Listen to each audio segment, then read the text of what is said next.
It's that time. We're diving into 10 insane secrets, details, or whatever you like to call them, in the entire Assassin's Creed franchise. We all know Assassin's Creed is packed with hidden secrets and details, and a lot of them do deserve more attention. The ones I talk about in this video mostly come from Origins, Odyssey, and Valhalla, as there is just simply more content in these games compared to the older ones. Check out the playlist in the description to see more of this series, as I have made a few videos already like this. If you have any secrets or hidden details that are not well known, feel free to comment it down below, and I'll be sure to feature it in the next episode of this series. Anyway, without trying to waste any more of your time, let's get right into it.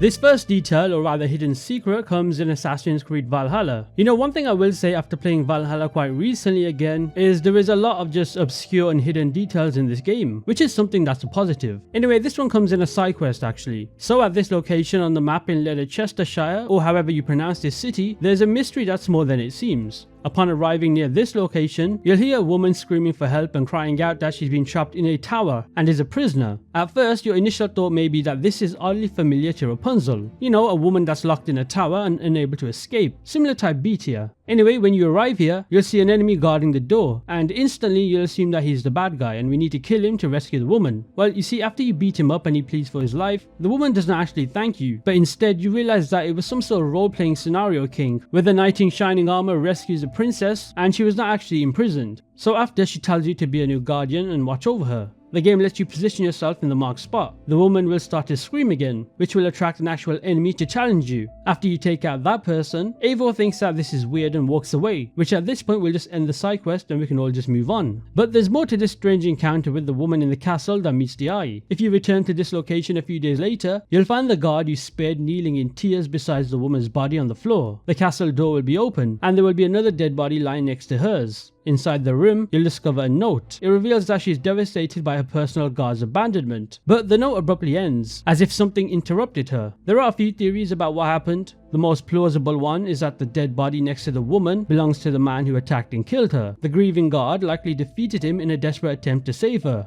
The second theory is, well, she offed herself by jumping off of this platform, which could explain the location of the body, consistent with the impact of such a fall. Now, this entire encounter seems likely that it's a reference to the real ghost story at Tamworth Castle, but the location of it seems like otherwise. Regardless, this is a pretty cool secret that people often overlook, because they would never return to this location after the side quest is over.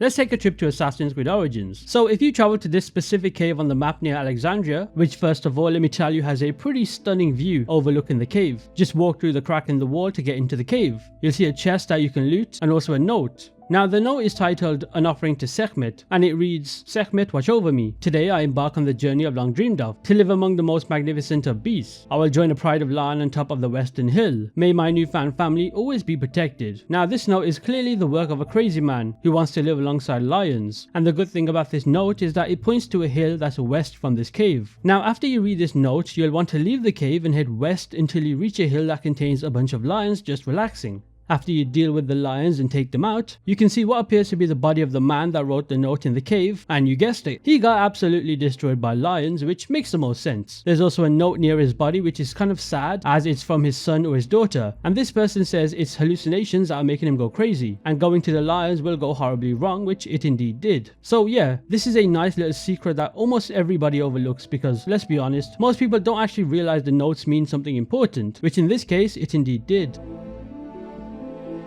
Let's go back all the way to 2010 and talk about a secret detail that I only found about quite recently through watching a YouTube short. So as we know in Assassin's Creed Brotherhood, the modern day of this game has a certain mission where you can walk around and relatively explore Monteregione. Well, if you activate your eagle vision with Desmond next to the fountain at the front, you'll notice a set of footprints highlighted in red. When you decide to follow these footsteps, it'll end near the back of the Villa Auditorium mansion and just cut off right there. Now this is strange, because during this part of the modern day in the game, there is nobody around you or with you besides Desmond himself. So whose footsteps could these be, and why are they even here? Well, strangely, this set of footprints appears after Lucy decided to randomly disappear at this point of the game. Now, according to Ubisoft themselves, they came out and said that the red set of footprints are not actually anybody's. In an interview with Darby McDevitt, he explained that those were the footprints left by the crew while unloading the Animus into the Sanctuary. They were added to help players navigate back to the Sanctuary after exploring Monteregione. The choice of red was simply an unfortunate color decision by one of the developers, with no deeper meaning behind it, so Desmond would not have been alarmed by the color red. Now, I don't know about you, but I don't believe this, even if it came from Ubisoft themselves. It's just too much of a strange thing to add into the game without any further meaning, and it even appears at a very convenient time in the story. For me, I personally think that this is foreshadowing, and these footsteps are in fact Lucy Stillman's footsteps, as it is later revealed that she was a Templar, and her betrayal of the assassins could be what these footsteps are foreshadowing. Now, I could be reaching, and I probably am, considering Ubisoft came out and said the real reason, but me personally, I have a different theory.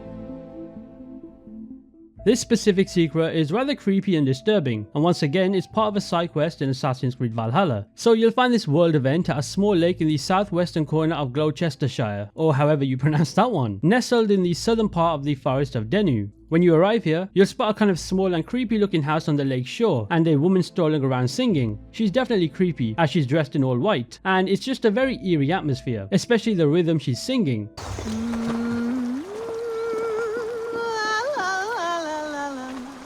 Follow this woman until she stops, and the game will let you press triangle to interact with her. Eivor will ask what it is she wants, and the camera will suddenly pan towards the house and the door will open. Of course, if you have not figured it out by now, the game definitely wants you to go inside the house, so off we go into the house to the front door. Well, that is until the room suddenly fills up with poison, and the door behind you closes shut, leaving you with no way to escape. Now very quickly slide the storage shelf away from the window, and go through to escape. After you've left the house and the woman notices you've escaped, she'll turn hostile and forces you to kill her. Her fight can be annoying at times as she does run away, but once you kill her, the world event will end. Now that I've described the events of this side quest, let's actually talk about the true meaning of what happened. First of all, after the quest is finished, you can go back to the house to explore, and you'll notice that, well, there are a lot of dead bodies that have just been chopped up, missing legs, heads, arms, you name it. You can also read a note on the front of the house which reads as, 3 piggies today, 5 piggies tomorrow, so many lost little pigs, juicy and fat, I'll feast for days. Now naturally that woman is of course a cannibal. Oh, and this is not the only cannibal I'll talk about in this video, as there is another secret cannibal in Assassin's Creed which I'll get into later. The chopped up bodies in the house are her next meal, and it's pretty disturbing when you think about it. Now this world event is actually based on the medieval literature and mythology associated with the legend of King Arthur. The Lady of the Lake is a title given to several mermaid-like enchantresses. She plays important roles, such as giving Arthur the sword Excalibur, defeating Merlin, raising Lancelot, and helping take the dying Arthur to Avalon. It's pretty fascinating that Ubisoft created a world event inspired by that name. Who remembers the game series Metal Gear? I know I do, very nostalgic. Well, in Assassin's Creed Brotherhood, there's 2 references or Easter eggs I guess to Metal Gear. The first is during a story mission. So as Ezio is about to meet Leonardo da Vinci again, he stumbles upon an unusual modern looking cardboard box that for a moment seems like it appears to be hiding Leonardo. Now I don't know about you, but this box definitely seems like it does not belong in the 16th century. It looks like something I'd see if I looked out my bedroom window. Anyway, this bizarre moment is a clear homage to the Metal Gear series, where characters in Metal Gear famously use cardboard boxes to conceal themselves. The second Metal Gear reference in Assassin's Creed Brotherhood is something I believe I already covered a year ago. So you basically unlock the Raiden outfit in Assassin's Creed Brotherhood, paying homage to the cyborg ninja character Raiden from the Metal Gear series. Now although the outfit changes Ezio's body appearance, his hair and facial features stay the same. To unlock the Raiden skin, you would need to complete all the Animus virtual training program sessions with at least a bronze medal. It's a pretty interesting looking outfit. Oh, and also since there is no visible sheath for Ezio's weapons, his gear appears to float about 2 inches away from his body. Also, I've noticed that the Raiden skin also gives Ezio a smoother climbing style, but a more rigid, blocky movement when running.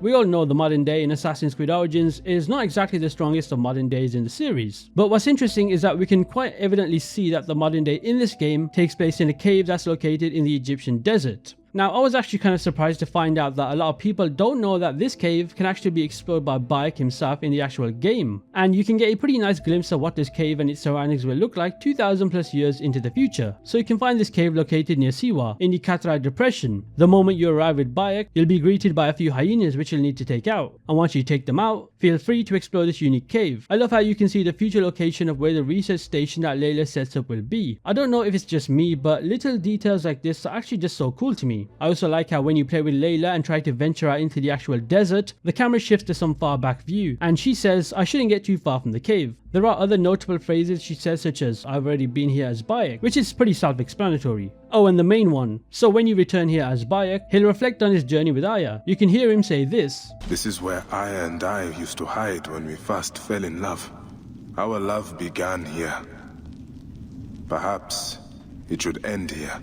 So of course this is foreshadowing, as Bayek will say that both Aya and him could perhaps get buried here, which we of course know they do, as this cave became their burial site for over 2000 years. Assassin's Creed Odyssey, everybody's favorite game, right? Anyway, this game is massive, and there is quite a decent amount of secrets scattered around the Greek world. This one is something that we're all familiar with, but there's more to it than meets the eye. So near the start of the game, during the quest named The Big Break, we get that hilarious exchange where Cassandra, or Alexios, depending on who your protagonist is, has the obsidian eye that belongs to the Cyclops, and what he or she does is stick it in a goat's ass. You want it?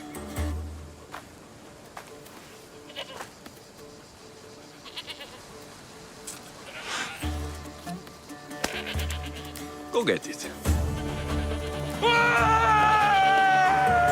Now, at this point in the mission, the game shifts to us fighting the Cyclops and his thugs, and that's pretty much it. The quest is over and we move on. What many people don't realize is that you can find the same goat into which you shove the obsidian eye roaming around nearby, which I thought was kind of hilarious that this is even a thing. So after searching around and finding the goat, just kill it and loot it, and you'll receive the Cyclops' obsidian eye. It's pretty cool because you also get a trophy or an achievement named Stink Eye, which is a perfectly fitting name for such an encounter. Now you cannot really do anything with the obsidian eye, except sell it or keep it, but it's pretty amusing nonetheless.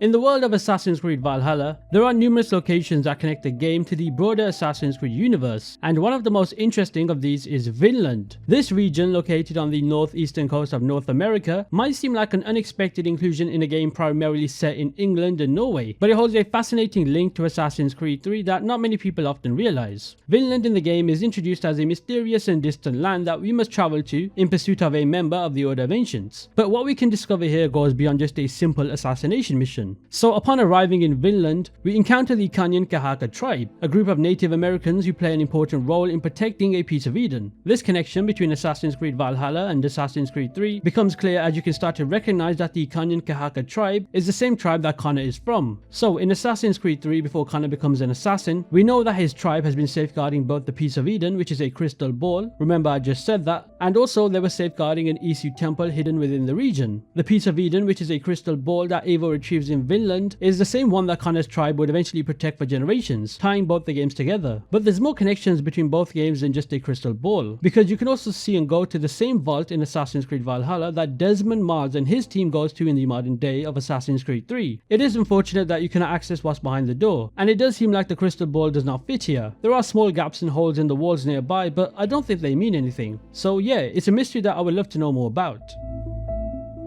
Remember earlier in the video I talked about Cannibal in Assassin's Creed Valhalla? Well, if we go back to 2014, but more specifically Assassin's Creed Unity, there is also another Cannibal, but this one is much more apparent. So beneath the Tuileries garden, through a hidden entrance along the coastline, lies a horrifying scene that's quite hard to shake. As you enter the underground tunnel, you're immediately struck by the sight of bodies, strewn across the ground draped in blood-soaked rags. A stretcher that's stained with fresh blood hints at the brutality that took place here. If you start to follow the trail, you'll notice that inside the air is thick with dread as you spot a man calmly chopping meat with a cleaver near a pot that horrifyingly reveals a human bone sticking out. Nearby, a gruesome pile of corpses adds to the disgusting things he's doing. It's even more disturbing when you realize that nearby, you can see that civilians are trapped behind locked gates at both ends of the room, which clearly are meant to be his next victims. When you activate your eagle vision, the full horror of the situation becomes clear. A trail of blood leads from the prisoners through the mound of bodies, and it ends at the table where the cannibal is preparing his next meal. This is definitely a cannibal, and this location is in a place that no quest ever happens here, so like 90% of players would overlook this secret.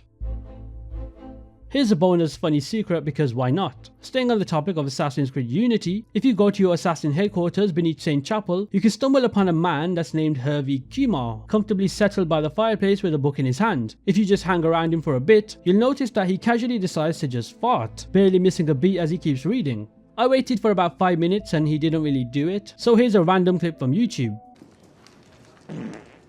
Bit random, but all you can really say is sure, why not? So that brings me to the end of today's 10 secrets in Assassin's Creed. If you have any secrets or details or Easter eggs that you'd like to see in the next part of this series, be sure to leave a comment down below. Just make sure it's not too obvious that 99% of players already know. Anyway, if you did enjoy this video, be sure to hit that subscribe button. And with that said, I'll see you in the next one.